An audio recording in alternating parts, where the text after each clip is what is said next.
Greetings, gamers. Tim here again.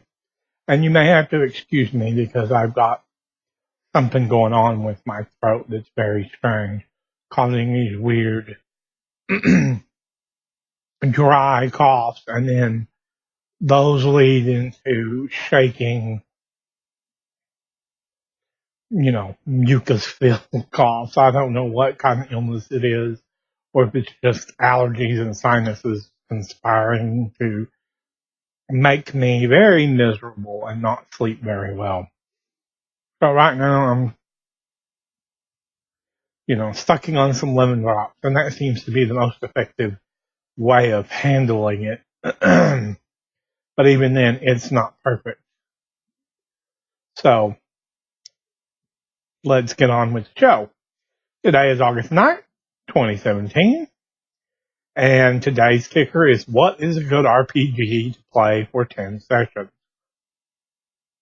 And this seems to be an odd question to me, because any game, just about, that has reasonably solid character generation that's fairly quick, Fate or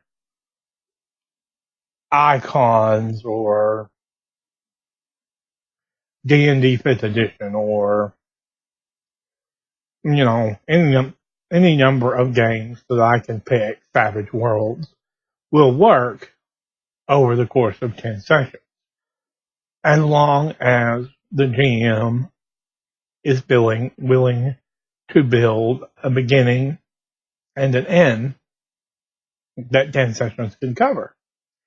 Now, sometimes player characters will not go the way you want them to go. They will choose completely different paths. And that's okay. As a GM, you just need to be adaptable enough so that they get to some kind of conclusion and denouement that makes them happy in those 10 sessions. So even if they decide to go left through solid stone instead of going up ahead to the right where they hear monsters, and they can manage it, let them go left. Find a way to make that interesting. I think D&D as a whole, as being the initiator of role-playing games in many ways, has some things to answer for that it still has never quite solved. And that is the thing, that there needs to be basically some form of fixed map that lays out a trail for you. You go into the dungeon is shaped like this. Here's a wall, here's a secret door. It's a very linear process. It's easy to make a dungeon.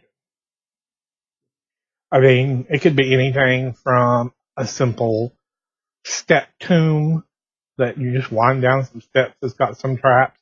You get into different rooms on the way to the buried sarcophagi and the goods that are held within, the gold and the silver and the stuff they buried the king with. And it doesn't really take a lot of energy or thinking upon to make it work so that you keep them going, because there's literally solid walls to either side, which in many ways is worse than a railroad. Because at least on a railroad, they can see something else off the side jump out. May not be a happy ending jumping out of a train, moving train, but they can go off the rails. And that's okay. In fact, you should be happy when players go off the rails from time to time, because that's entertaining you. That's giving you a chance to be creative, giving you a chance to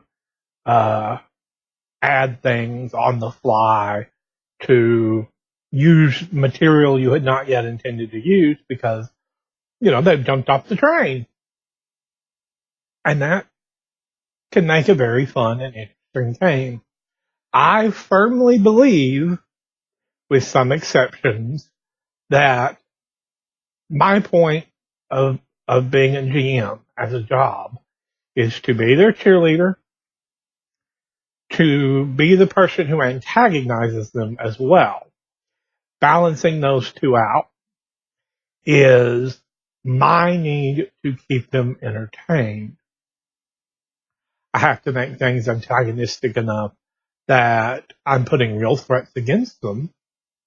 And sometimes that's difficult with some systems because I have discovered in a game we're running right now that actually doing any sort of physical injury, my tongue is not working, doing any sort of physical injury to some of the player characters is almost impossible short of throwing 5 or 6 different kinds of enemies at them, which I'm probably going to do, and then throw the heavy guns at them.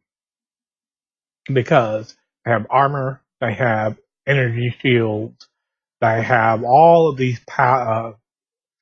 powerful abilities that allow them to overcome obstacles like other people.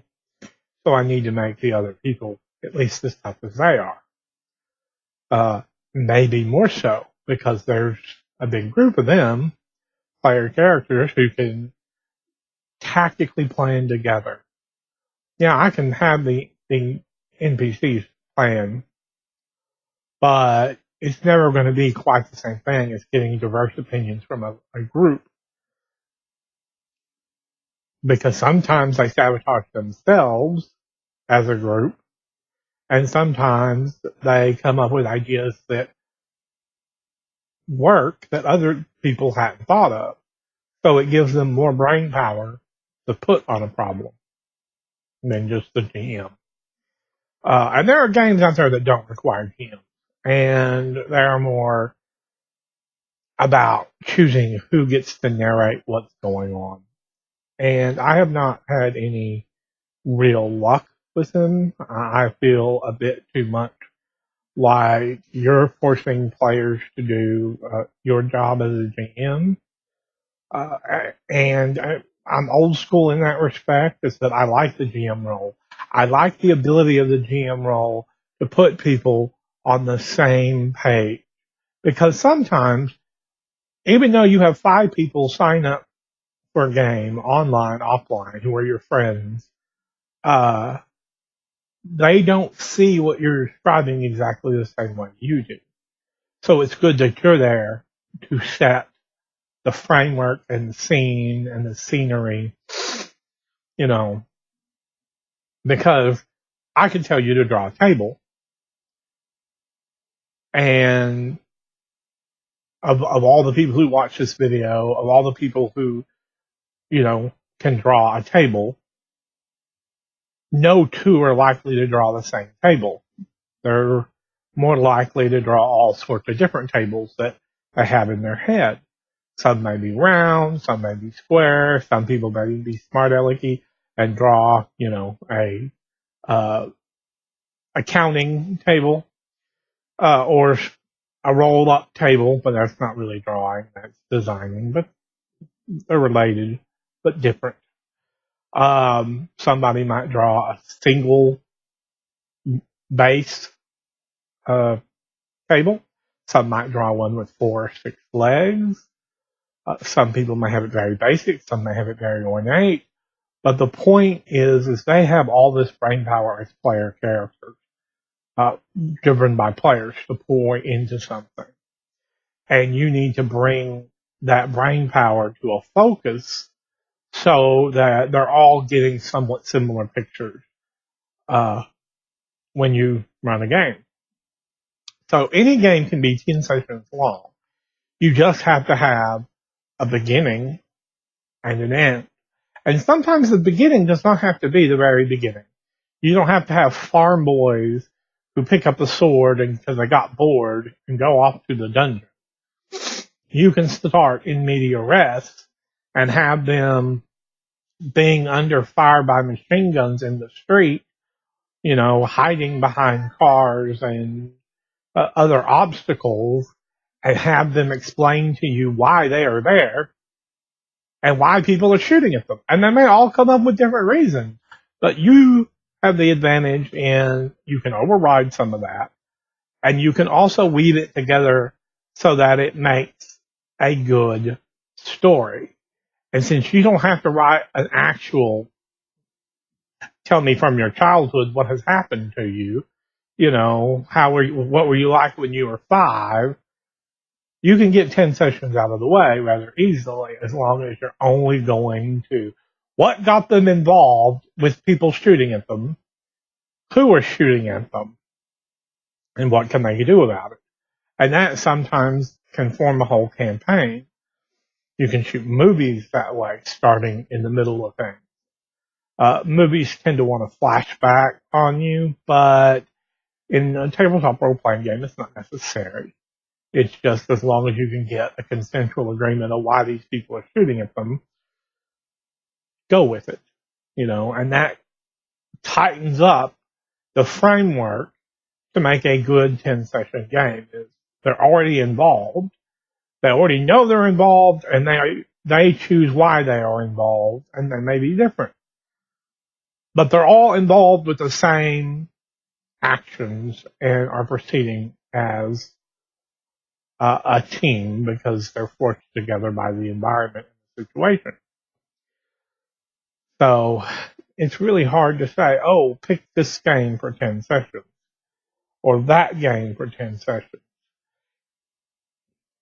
Superhero games are always the best for short games because they have a very simple general arc.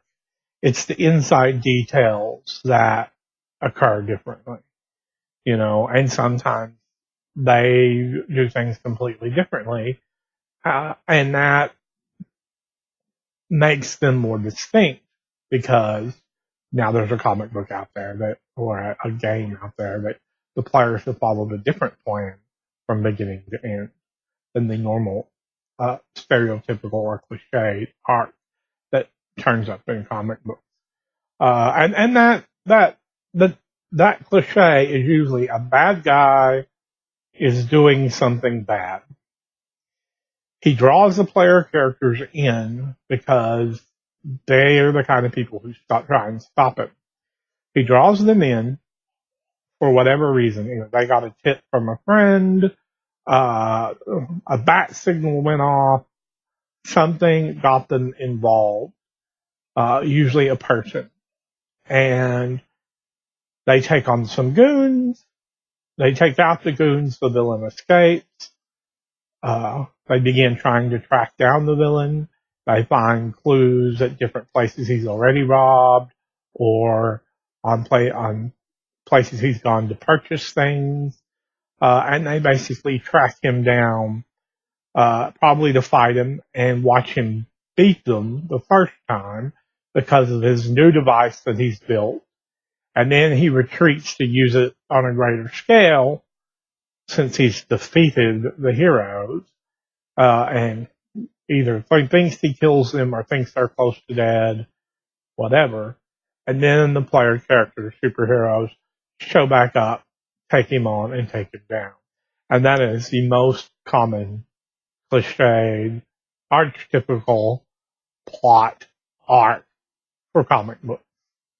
Supervillains start something, player characters get involved, supervillain beats them for a little bit, tables are turned, supervillain goes down.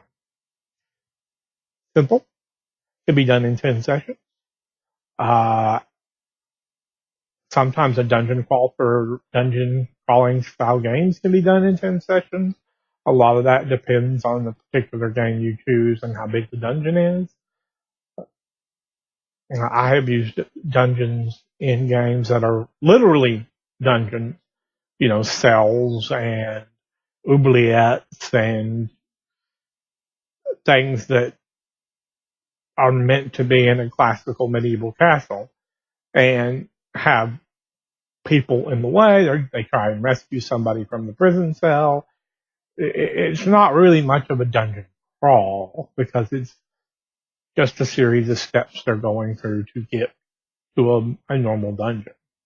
And then there are times that have gone ornate, long-term maps that are obviously built for a reason of either containing the monsters or distracting people and slowing them down.